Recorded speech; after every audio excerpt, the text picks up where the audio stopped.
Back working on the golf cart again. Last time we were here, we started a bunch of stuff and never finished. So hopefully we'll finish some things today, possibly. I finished, you didn't finish. Listen, Brad, let's not concern ourselves about that. Last thing I was working on was this caliper, which I have the bracket made. I just need to mount it permanently, which I'll show you in a second. And then there's also a notch I cut out in the frame that doesn't need to be there that I also need to fix. As we assumed that this brake disc was going to be pretty huge and would hit the frame rail here, so I have to put a little patch there. And so this is where my bracket attaches to this frame rail. So I just need to take it apart, grind a better spot here because this actually, that tack didn't hold at all. I actually need to grind some stuff off of that. I was being lazy.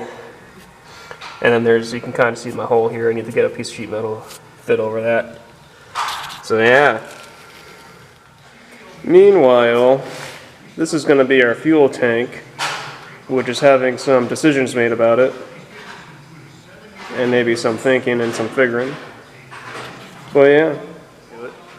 Alright, so I've made a nice little piece of metal, nice and curved like, that fits right down in my notch hole. And then I've also cleaned up the area like I'm supposed to, so I can weld it. Yes, my notch hole. Caliper sitting over there, leaking brake fluid as usual. And then,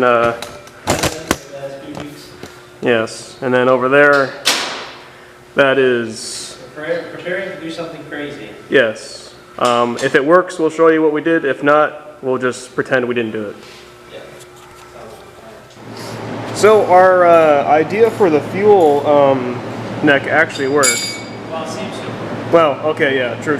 Seems to have worked. Fluid tested it yet. It sounded like it was leaking any air. No. Yeah, we haven't fluid tested it, I guess. We did try air into it to see if it would hold. It did hold air. But all this is just a, you know, black oxide pipe or an iron pipe, whatever, welded to the steel tank. And that just allows us to put a barb fitting on this that's a pipe thread, which will then of course adapt to the rest of our fuel system. Nice and easy like. That does mean that now we need to figure out a film neck situation, and we'll end up cutting off this other handle here, kind of using it as a grind spot now. Half-inch drive socket, so that's the only option we really have here. So over here we are dismantling this old seized lawnmower that was left for dead in a pile of dead things. And what our plan is just to cut the fill neck off of that metal tank there and then see if it'll weld to our HVAC gas tank. How's that sound? That's the plan. I still think it's aluminum. I don't think it's aluminum. Oh, here you're blown apart. This little tank here is actually some sort of alloy, maybe possibly aluminum or something else. The bottom part of it is metallic, but the top part that we need is not. Or, well, aluminum anyways. Yep. Fail. Solvent. It's parts cleaner solvent. That's what's in there. Are we recording? Yes, you are recording. So we've made a hole with a plasma cutter and die grinder. Should I take this out? I guess. There's the hole. It fits this. We found this fitting around. Like a cast fitting, yeah, I guess for plumbing or whatever else. It's got pipe thread on it. But it really worked out perfect for this. And we've got a really cool plug right here that fits right inside it.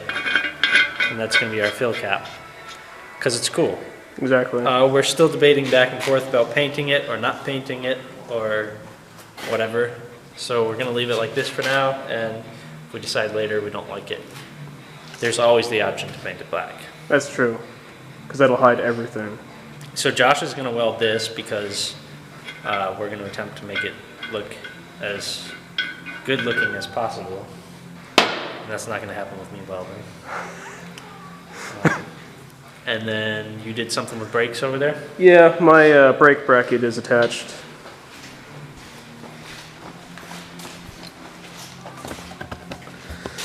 Let's see. Hold the camera for a second. I'll remove the caliper itself.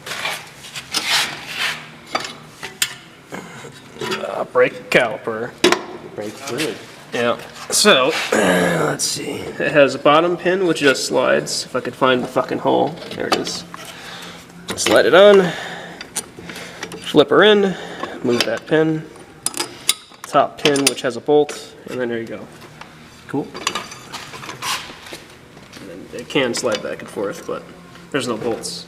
Yeah, it probably won't slide much anyway. No. Just enough to make it work. Correctamundo. Cool. So welding time? Yeah. So this is kind of our chosen position for the tank. As you can see, we got our fuel inlet and cap in there.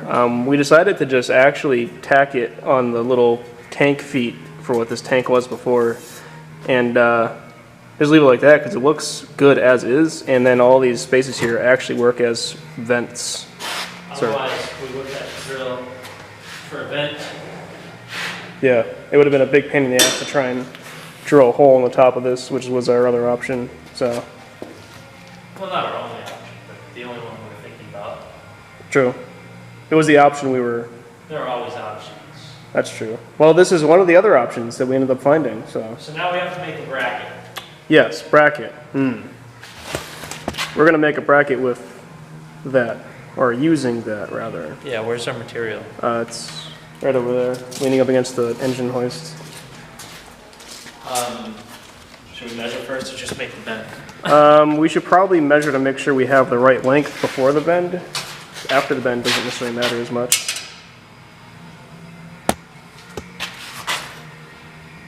Yeah, we're going to do that with it. Like that, but with heat. Yes, with heat. We have our oxyacetylene torch out. So, as you can imagine, we're going to make things red hot and then we're going to make it go droop over the top of that. Hopefully in somewhat of a straight manner. Yeah, well, you know. Maybe we could use tools. Something like that. Something. Anyways, that's what we're going to do. You can't test fit it there? It doesn't test fit. Oh, well, that's a problem. I guess we're just going to have to cut it and see what happens. Yep. We bent it.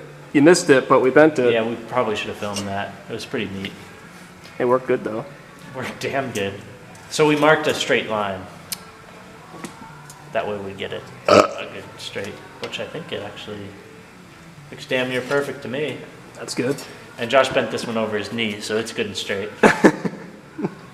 I have a sturdy straight knee, duh. Yeah, his knee has apparently got a square edge on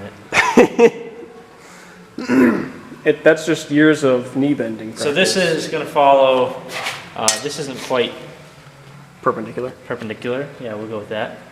Although, neither is the... Yeah, we'll see how that goes. There's not a square edge on it. Anyway, this should follow this line right here. Sure. So which will make this follow that line, which will make the tank follow that line. Yeah. Exactly. Yeah, and we got overspray on the engine. Oops. Who did that? Probably you. Probably. Let's cut it. Cut, measure. Well, the other way around, but yeah. We don't measure at all. I mean, we could eyeball it. I guess you could eyeball the fuck out of it, right?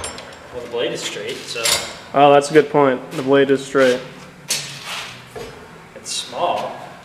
That's true. It's pretty bacon.